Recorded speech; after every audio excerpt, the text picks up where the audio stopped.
the boys and I are having a contest, and we're giving away a lot of cool plugins. So Phil Zio and Lee Cheney of the Metal Prognosis and me, we worked on a song together. We put it out last week, and today I'm going to look at my mix for this song.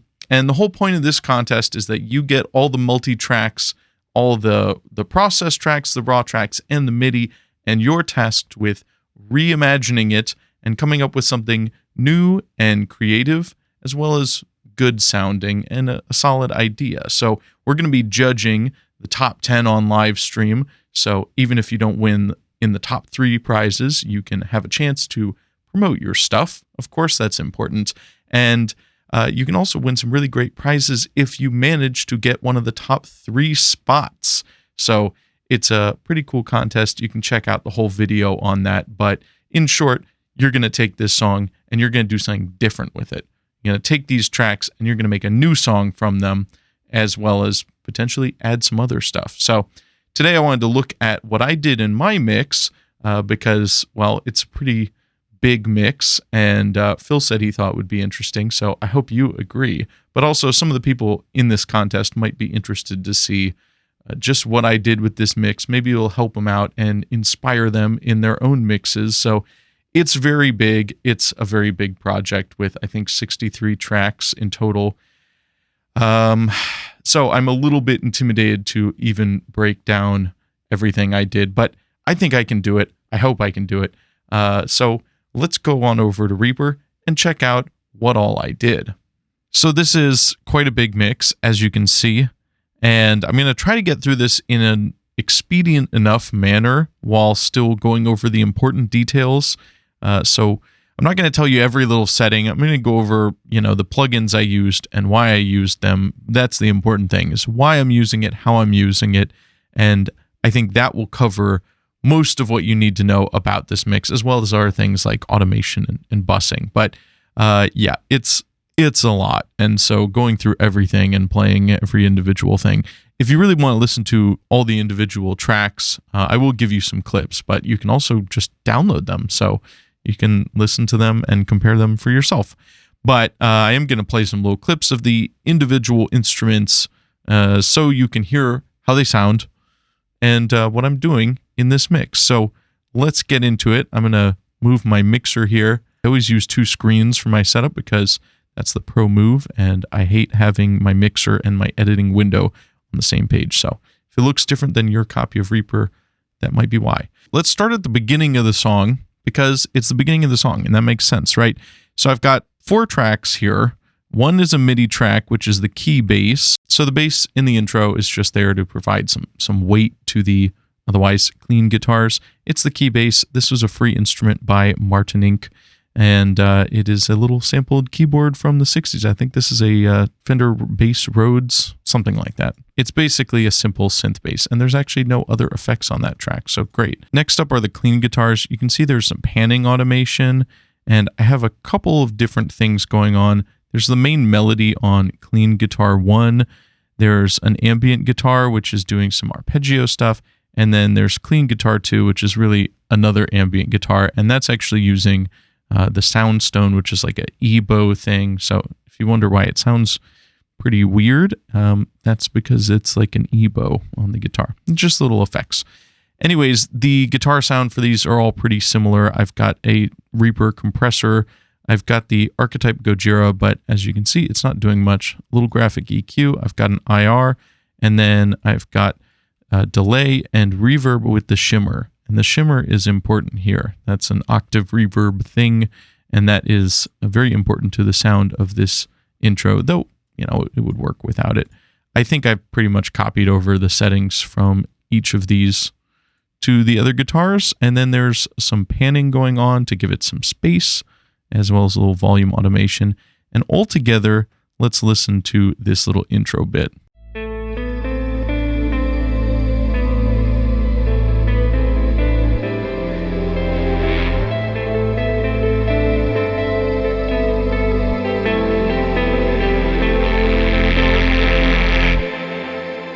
So this Soundstone or EBow track here, you might assume that's some kind of synth effect, but it's actually just an electric guitar. Pretty cool. Let's listen to that one on its own.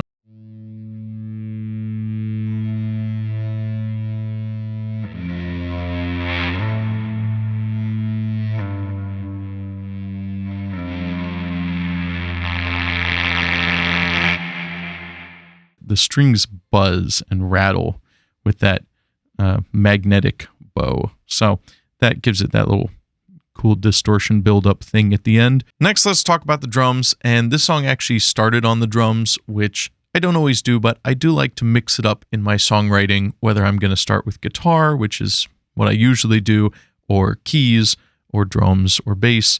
And this time I didn't have any other ideas in mind when we decided to do this collaboration. So I started on the drums and I just played for a while. I wrote a lot of stuff, played a lot of parts, and then edited them and put them into an order that I thought made sense for the energy of a good song. And that has basically remained the same throughout this whole process. And then I actually did organ next and guitar was third. So a little unusual, but I think that's one of the reasons that it came out cool and I like the song. Because these are MIDI drums, I can of course edit them with MIDI, which is great, but I don't quantize them 100%. You can see there is still some naturalness in the playing, but I do also want it to be tight. So it's a matter of balancing that. I find the sweet spot is somewhere around maybe 70 to 85% quantized, depending on exactly how tight you want it and how good the original performance was. And I do leave the velocities largely kind of where they are. I usually bump up the kicks and the snares, but you can see on any of the fast parts, the snares are quieter. That's, again, very important for the blast beats to come out in a way that is natural. So you can see the drums are fairly dynamic. It is metal, so a lot of it's pretty loud, but there's enough quietness in there too and enough variation in the volumes that it keeps it natural. And that's what we're all about. I also try not to over-edit a lot of my choices when I'm playing in terms of orchestration, cymbal hits and stuff. So I do make some edits, of course, but I leave a lot of the things I did, however I play to fill, wherever the cymbals kind of landed in the moment. I keep a lot of that stuff kind of where it is, unless it's distracting or I think I could make it better. But when I'm editing stuff, I'm not completely rewriting the whole song. That wouldn't really make a lot of sense, right? As for the mixing of it, there is quite a lot here. I do split out SSD, and even though it may look a little bit complicated, it's not really. So I'm using Steven Slate Drums 5.5, which is what I use most of the time because it's really good. And it works really well with an E-kit, where some libraries just don't work as naturally on an E-kit. When I'm playing them, it feels weird. It sounds weird. It's not natural. I want to keep it natural. So I've got sort of my own custom kit, my favorite pieces from, I think they're all from the Deluxe 2, which is the newest ones. And not too much going on here because I split it out into all these separate tracks. So I use the multi-channel out in Reaper to generate all these different tracks from the individual mics that are provided in the kit. And I have a drum bus compressor. I use a bunch of these Black Rooster things because I own them all. But I use this compressor probably more than any of their other plugins. It's just a FET like 1176 type compressor, and I like 1176s, so that's what I use. This is just my drum bus compressor. Not doing that too much. You can see the mix knob is only a little bit over 50%, just kind of a little bit of drum bus glue. But when you're working with drum libraries, sample libraries, there is some processing done, and according to the manual, Steven Slate Drums doesn't have a ton of processing on them. A little bit of compression, a little bit of EQ here and there just to help them fit in the mix and clean up some stuff, but nothing too crazy. So you can push the processing a fair bit, but I like to keep my drums generally real but powerful. For my overheads, I am doing kind of a tilt shelf EQ here, boosting the highs, rolling off a lot of the lows and the mids, just because it's not necessary. All over this mix, there's so many tracks and so many things going on that I'm sometimes processing things a little more than I would if this was just a very simple mix with guitar, bass, drums, just because there's so much to fit in. And so when I can cut off a little extra bass or something, then I do. I've got the C1 compressor here on the overheads, very mild on those, just light compression to keep them a little more under control. Room mic, I'm cutting off some of the highs and the lows, boosting right here around 6K. I've got the stock Reaper compressor going pretty heavily on the rooms. And then I've got the Barrier plugin, which is a free one from Kit Plugins. And that's just a distressor type plugin. It's a saturation plugin. It's pretty simple. And I've got it, as you can see, at 8 out of 10. Oh, it goes to 11. Great. 8 out of 11. So it's got a fair bit of distortion on the rooms. And the level is set at 6.66 for some reason. For the kick, this is what I usually do. I'm boosting the fundamental around 70, 75. Cutting out some 300, get rid of a little bit of the boxiness that can happen in a kick drum, boosting a little bit of 2K and a fair bit more of 8K for some attack, and then shaving off a little bit off the top. I have another EQ here, just I added this in for a little extra EQ. I guess at some point I thought that was helping out, and this one is doing some 4K and cutting some 400, but same idea. I'm using the KH comp, also from Black Rooster here. This is another compressor I like from them. It's got a little more detail than the FET version can. This has got quite a lot of options for a compressor. And that's my main compressor. And then I've got a little bit of limiter from the L1. That's just a simple limiter just to chop off some of the peaks so I can push the kick a little louder in the mix. I like to do that. If I don't have to, I don't. But where needed, it can be helpful to use a little limiter on the kick and snare so you can really slam them and you're not going to freak out your master bus compressor too much. For the snare, I am cutting off some lows. I'm cutting out a little ringy frequency here. I'm boosting a little bit of the fundamental, give it some extra weight, and giving it some around 8K for that crispy attack. And this one is also getting the KH comp going in. Again, probably about most of the time with these, I'm kind of shooting for anywhere between 3 and 6 dB of gain reduction, slow attack to let the transient through, and a fast release to keep them fairly snappy. Next on that, I've got Coldfire, which I did a whole video on. You can check out. This is a really cool saturator plugin that does a lot of stuff, but I've been liking it on snares recently. And so I've put this on the snare for some extra grit and saturation, just helps it to kind of cut through the mix. I'm using the M Charm Verb, which is a free one from Melda Audio, and this is just a reverb. Going for, nice long tail on the snare.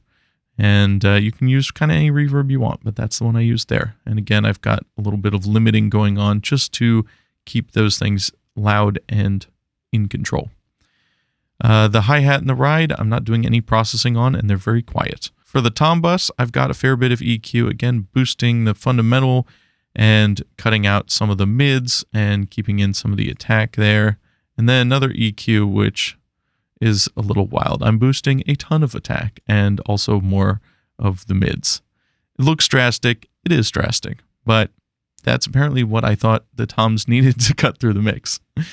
I'm once again using the barrier here on a more mild setting to, again, just kind of enhance some of those attacks and make the toms pop through the mix a little bit.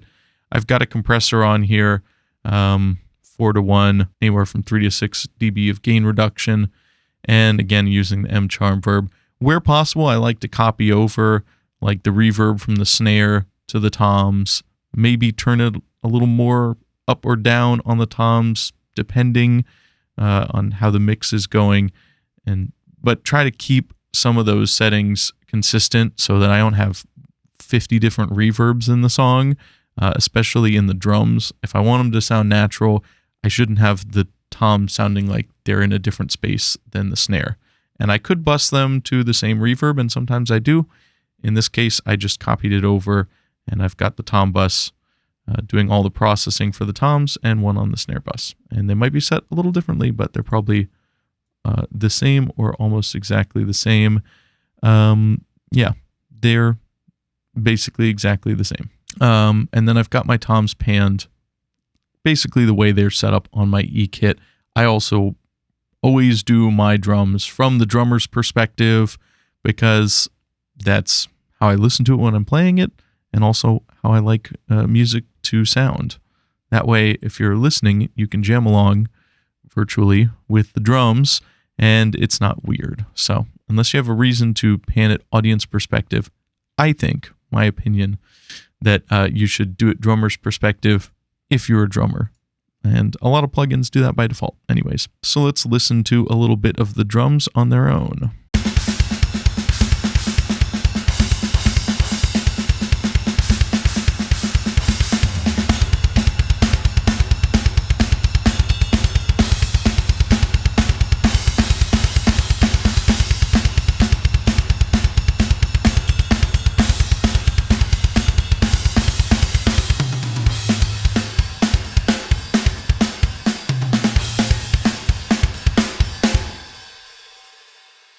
When you hear them soloed like that, there is a fair bit of room sound, kind of in a big space, which I like. I don't want it to sound too fake, but I like the big drum room sound. So that's what I've got going. Next, let's check out the guitars. And for this one, there is left and right guitars for myself as well as Lee. Those are running into separate buses for both me and him, and then a final guitar bus here. I've got different amps on each of these just to make them a little more different from each other because I thought it would be cool. I panned Lee's a little bit narrower at 80%, but otherwise they're hard panned. And I tried originally putting Lee on one side and me on the other, but our guitars sound a little different and the performances are a little bit different. And I ended up liking it better with doing it like quad track style. And there's one of each of us on both sides in the stereo. But you could do it with one on each side. You may like that sound better. I generally like things to be more symmetrical, especially in metal. So that's my preference. For my guitars, I've got the Crown from Audio Assault as my amp. That is based on a Mesa Boogie triple crown, and I've got it set up like that. I've got a tube screamer in front, and then I've got this, I think this is an Angle cab. It's one of their 3D cabs here. I'm pretty sure it's an Angle, and that's about it. I've got a little bit of extra graphic EQ at the end. That's literally all I have on my... For Lee, I've got it set up a little bit different. I've got this gate in front, and I don't remember why. I think it may have to do with the fact that I'm using this drive pedal and I didn't like the built-in gate quite as much. If I'm ever unsure of things, because I've been working on this mix for months, and why exactly I did something in the moment, I don't know because it's been a while. Anyways, I've got the gatey weighty from Boz just as a noise gate. It doesn't need to be that one, but it is. I've got Dr. Drive, which is based on the Precision Drive, which Amisha of Periphery designed, and this is a free one from Audiority. I used this one in particular because I wanted to use this attack knob to give a little more percussive attack. I thought Lee's guitar sound could use a little bit of tightening up and pushing in that more aggressive direction, so that's why I chose this one. It has a little bit of drive on it, a little bit of brightness, but also I'm using this attack knob. Okay, so I originally thought the attack knob on this was like a transient enhancer. It actually controls how much bass goes into the circuit. So on the left side, you have more bass or less of a bass roll off. And so the higher the attack, the more bass is rolled off before it hits the amp. So that's a cool feature. I left it at 4. It's not super extreme, but it is cutting off some of the low end before it hits the amp. And for the amp on this one, I'm using the Dominator from the Classic series by Audio Assault yet again. I'm on the lead channel. This is kind of their modern metal amp in this Classic series, and these are original designs, not modeled after anything. There's no pedals going on in this one, And once again, I'm using the same cab. I assume it's the same cab. It looks the same, which is this angle type cab, I believe. And then there's an EQ on that. For the final guitar bus, I am doing a little more EQ because again, and there's a lot of EQ going on here. Normally I'd say be careful about over EQing stuff because you can get yourself into trouble. You can end up making things sound weird and bad. So I try not to over EQ stuff. And this mix is a bit of an exception because there's just a lot going on. But a lot of this is pretty subtle here, except I've got a fairly big bump here right around 10K. That's just to help the guitars push through because they were sounding a little dark to me. And then this is going into Gullfoss, which is a really cool plugin that I will be doing a review on and checking out soon. But this is like a smart EQ, and it's fairly easy to use. As far as how exactly it works, I don't entirely know, but you set these options, recover kind of boosts. So a lot of things like soothe, and I think smart EQ is another one. They will cut out sort of like a dynamic EQ, but an intelligent dynamic EQ, and they will cut out offending frequencies. Gullfoss is a little different because it does both. So recover boosts things that it areas in the frequency that it thinks is lacking, and tame works kind of like those others where it tames the offending frequencies and pulls them down. And then bias controls whether it's boosting more or cutting more, and generally you want to aim for the middle. So it's a cool plugin. Going to be checking it out. It just does a little bit to sort of help the guitars come out a little more. And I will play these, and I'll play around with Gullfoss since that's one not everyone has tried, and I'll just bypass it and show you what it's doing.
You can hear that Gullfoss is pretty subtle on what it's doing with the guitars, and I mean, I could set it more extreme, but I don't want to totally mangle the guitar sound with that. But it does sort of add a little bit of extra clarity, and it just feels like it gives it a little extra something. It's not necessarily the kind of plugin that everyone needs to own, but it's the kind of thing that you might just use everywhere if you do, and it might help your mixes be that much better. For the bass here, I've got a noise gate. I've got a little bit of Z noise going on, which is just cutting out some pickup noise I have on my bass. My bass tone here is coming from Duality EX from Audio Assault. I really like this bass amp, and it's not the easiest to use, but it offers a lot of flexibility. You can see my review on that too. You can tell I have a theme here. I like Audio Assault stuff, but this is really quite a cool bass amp. It's got this pre-drive, which you can blend in. You can EQ it, which is something that you don't really ever get, especially on hardware pedals. The fact that you have like a parametric EQ, so you can shape the tone of your distortion as well as the other usual controls. Really cool and really powerful. You can go from a dark and woolly kind of saturation to a more modern, aggressive, clanky thing. No problem. Not the easiest plugin to necessarily dial in quickly, but it's not too hard either. I have it set up with actually one of my presets that I did. Oh, you can check out that video too. I did a bunch of presets for free for this plugin, and so I'm using one of those, and I probably tweaked it a little bit, but I've got this 610 or 612 cabinet. I think it's a 610. It's probably the Ampeg, the fridge. It's a great cab. And I'm using a little bit of EQ compressor limiter on that, and a little bit more parallel drive at the end too.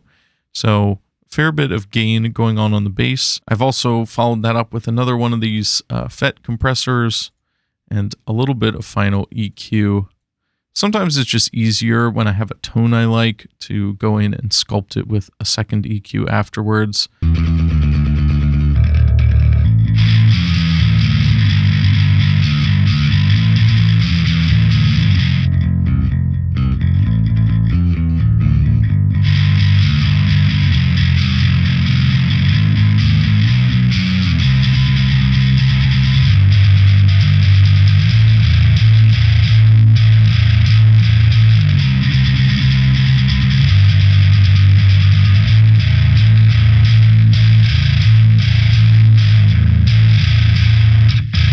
I've got a lot of orchestration going on in this song too, and that helps it to be extra cool. So that's important.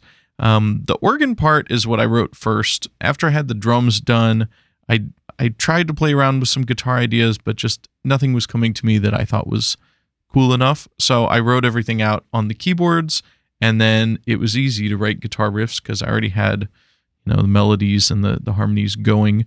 So for my organ, here's another one that I've done a video on, the Fredonia Grand Organ. This is a really cool sample library from Impact Soundworks, and that is my organ library here. And I based this off the full but not overpowering preset, and then probably tweaked it somewhat from there. So there isn't anything else too crazy going on here.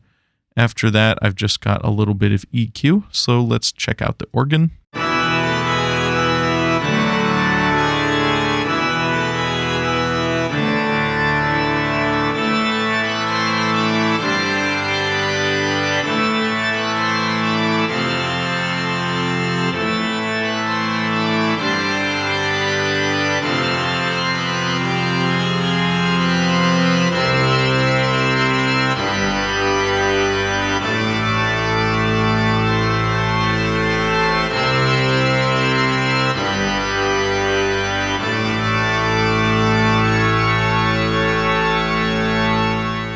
I love that instrument. The sample library is just really well done, and it's just powerful, and it just sounds so real. If I heard that and didn't know it was a sample library, I wouldn't know it was a sample library.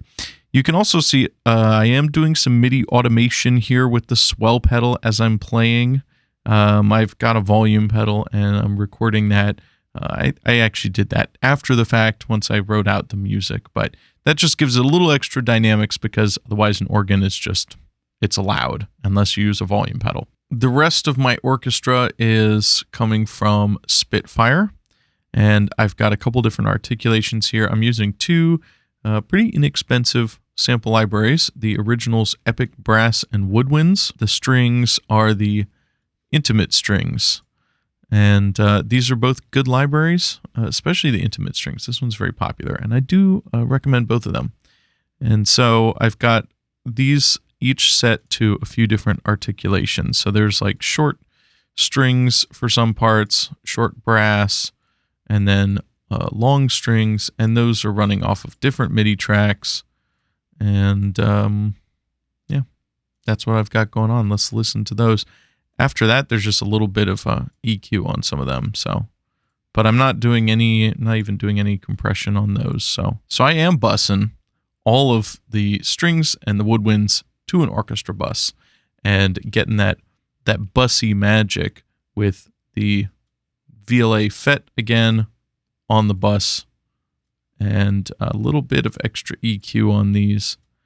It's just whatever it needed. I also did record some articulation for these with probably my volume pedal. I've got a few options. You just record the volume swells to kind of give it some life and movement and make it loud in the loud parts, softer in the soft parts, and so on. So I'll pull these up, and you can watch the faders do their thing.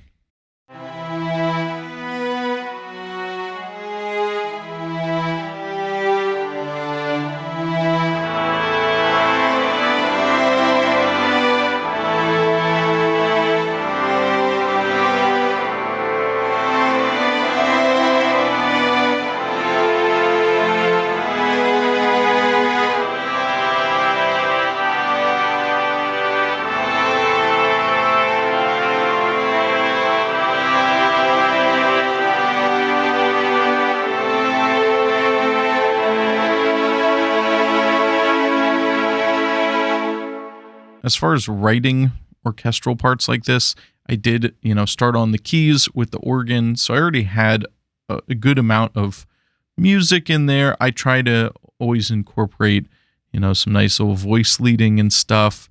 If you want to know how to do that, I'll do a video on it someday. But anyways, when I'm writing it, I'm trying to think about how would this also be cool on other instruments, besides what I'm doing on the keys. And then I kind of copy the MIDI files over and then I edit them so it sounds more like something a real orchestra would play. There's also an extra choir, even though I have so many vocal tracks. This one is just like a old school MIDI Rompler choir. I'm using the base MIDI VST free sound font player. I'm using a lot of just stock re-EQ because that's what I do.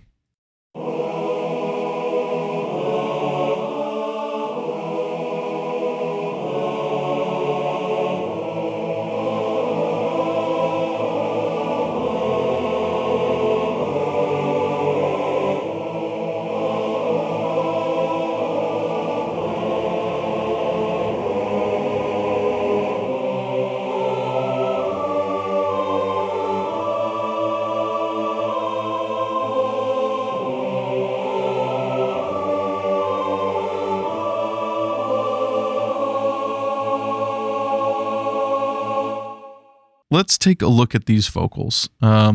This is the absolute mad lad Phil Zio, and this is what he gave me, and it's a lot, okay? It was a little scary when I saw all this because we've got 1 through 6 clean vocals, 6 tracks of screams, 6 tracks of gang vocals. That's easy because it's just one part. And then the oohs and ahs bit near the end of the song. So, how do you deal with all that? Well, the answer is bussin'. You got bus it all. And that's what I did because there's no way I'm going to try. I mean, how many tracks is this? 16 or something? Probably more. I got 6, 12, 18... 20 tracks? No. I'm not going to treat those individually, and I'm not going to try to worry about making them sound different or anything. I'm just going to bus them. So I've got a vocal master bus here. Then I've got the clean bus. Then I've got the scream bus. Then I've got the gang bus, and then the oohs and ahs bus. So the structure is kind of already there because that's what he gave me. And he's already done any pitch correction he wanted to do on the cleans and everything. So I don't have to sit here and try to tune all this, which I'm very thankful for because that would have been a whole nother can of worms that I don't want to get into.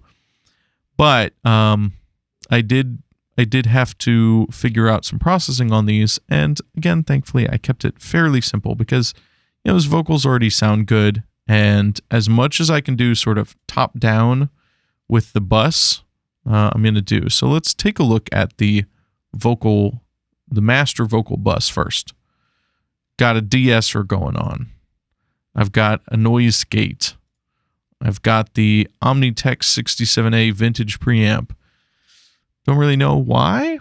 I think it's because I wanted to use this plugin, to be honest, and maybe it gives it some cool vintage character. It's probably very subtle. A little bit of EQ here. Dealing with a few bits in the mids, that's important, and then, doing a little boost there. Again, a little boost, a little cut. I've got the IQ 505 from Audio Assault. This isn't really doing a whole lot. Again, I think this is a plugin that I wanted to use. And then lastly, I've got another instance of Gullfoss, just because, you know, it's like a little magic sauce you put on at the end.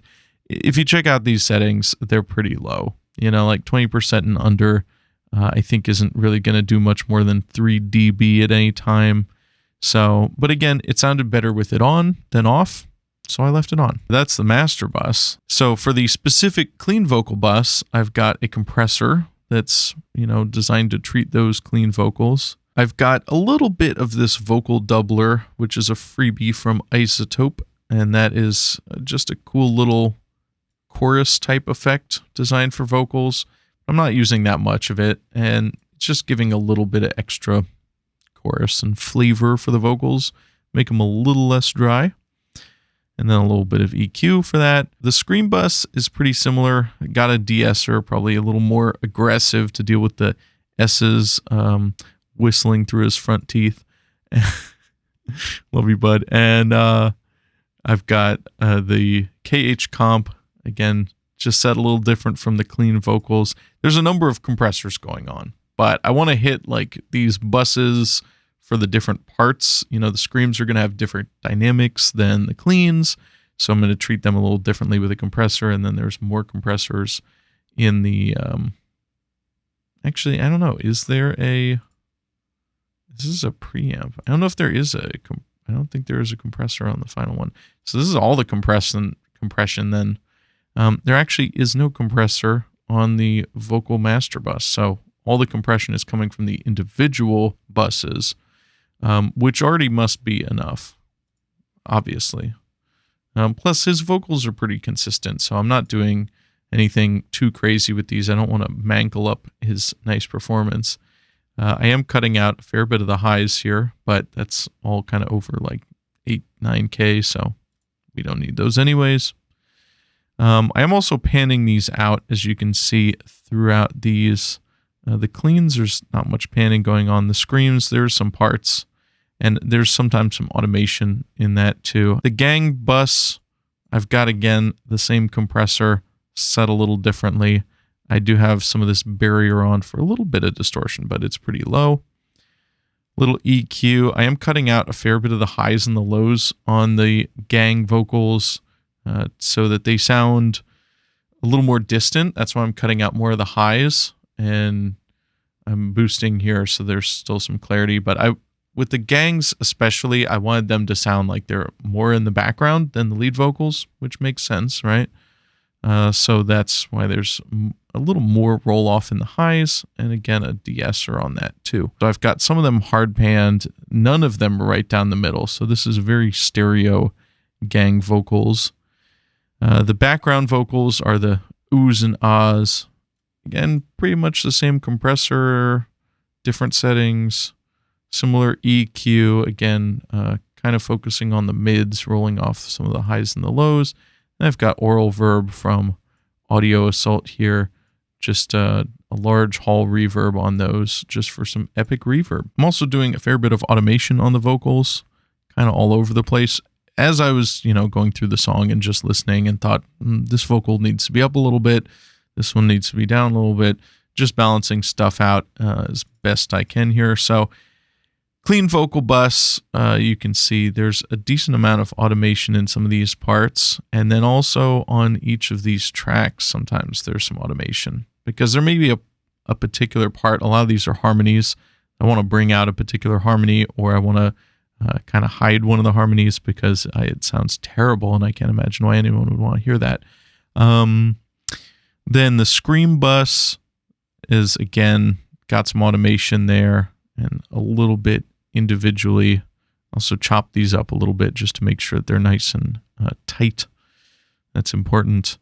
And then, let's see, the gangs, I ducked out a little bit at the end of one of them because it was like a little, jumping out a little more than the others.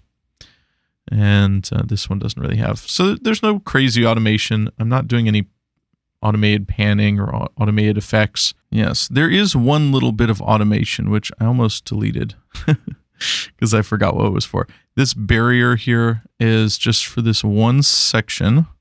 And you can see it's bypassed, But here I wanted to go for a little bit of that radio voice kind of sound for this little bit. Consort with ancient beasts below, and the dimming corpse of heaven's light extinguished in the snow. The frailty of humankind. Just, that's kind of the one little automated effect. Let's take a listen to some of these. Dark eclipse, seal your heart to mine. When I embrace the dark, elevate and clarify. Take me away into the sweet eternal night. Beside myself and dread and fright. Break my chains. Run away, fall away from the light. End my days. Run away, fall away from the light. Instinctive fear. Run away, fall away from the light. Become the seer. Immolate, become one with the night. When elder gods above consort with ancient beasts below, and the dim. Importantly, you might be saying, that's awfully dry, man. Where's the reverb? I've got the reverb on a separate bus here, and I'm bussing everything. And I've got, you see, all my buses here. Because we're doing so much bussing, we can also have different amounts of reverb, different send levels into the reverb. So I have like less reverb on the screams and more on the gangs. And I'm also using that a little bit with my MIDI choir here, is also going a little bit into this. So my reverb, I've got doing this just to cut out the lows and the highs, so the reverb is really kind of mid-focused.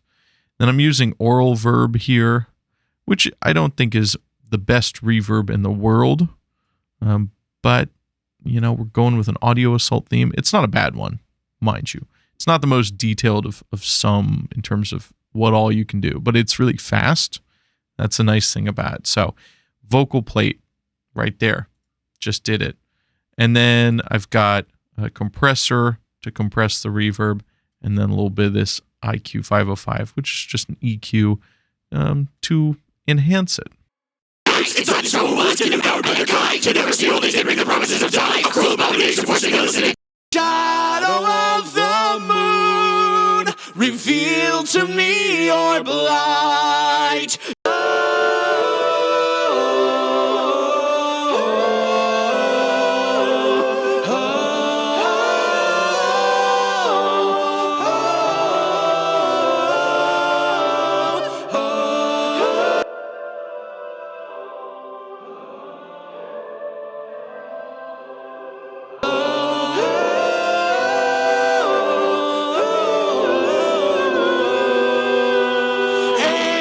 Gift of death, when you beckon me to rise, the shadow of this world will become a waning cry. Lastly, we've got the mastering, and I've got Gullfoss Master, which is just the slightly more CPU intensive and higher resolution, higher quality version of Gullfoss. It's pretty mild. It's really not doing a whole lot, but I thought I would use it. And SSL bus compressor. This one is also, it's not doing much. It's like doing 1 or 2 dB of gain reduction. It's probably not necessary, but it's there. The IQ 505, again from Audio Assault. This one's just doing a little bit of mid-side processing, boosting the bass a little bit, cutting the presence a tiny bit in the mid channel, and then cutting the bass and boosting the highs in the side channel. Again, just a little bit, just 1-2 dB. It's just to sort of enhance the stereo image and enhance the mono compatibility a little bit. I use this Brainworks Master Desk a lot. You can use this really as the entire mastering chain if you want. It works fine, unless you need to add other stuff for extra details, but it's very easy to use. It's got some resonance filters to cut some bad things out. You can auto solo them and listen to where you want to remove those, wherever they sound best, but there's 2 options, or off. I'm boosting a little bit of the presence. The EQ here can be useful. I tend to not need to use it, hopefully, if the mix is good. But it's also pretty subtle, so even, this is not 12 dBs. This is 12, whatever that is, but it's pretty subtle. The mono maker, again, sort of helps with the mono compatibility a little bit. Everything under 70 hertz is going to be mono, or more monoized, I guess.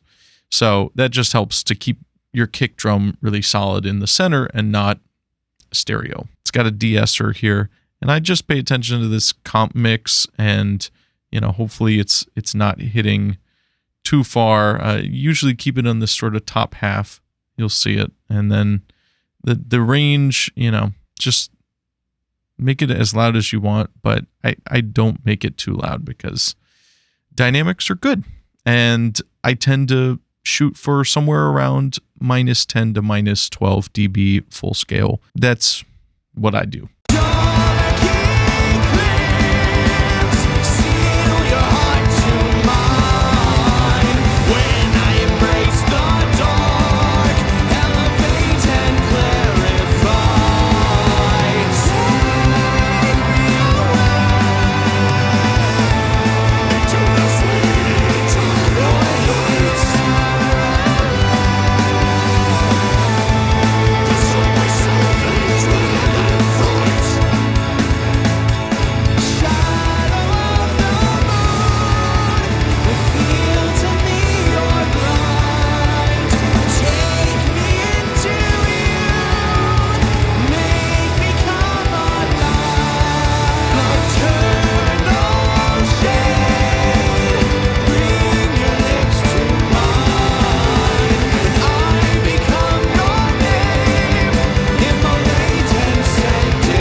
I'll put the link to the contest announcement video below, which has all the rules, as well as the link to the multitracks. You can also go grab them over on my Discord. Be sure to participate, because you never know, you could win. And if not, I hope you have fun anyways. But I think if you put together a solid entry, come on, you could definitely do it. I think you could pull it off. I believe in you. So head on over to that video and head on over to my Discord to grab the tracks, and I look forward to hearing your entries. And as always, smash like and subscribe to my channel, and I'll see you in the next video.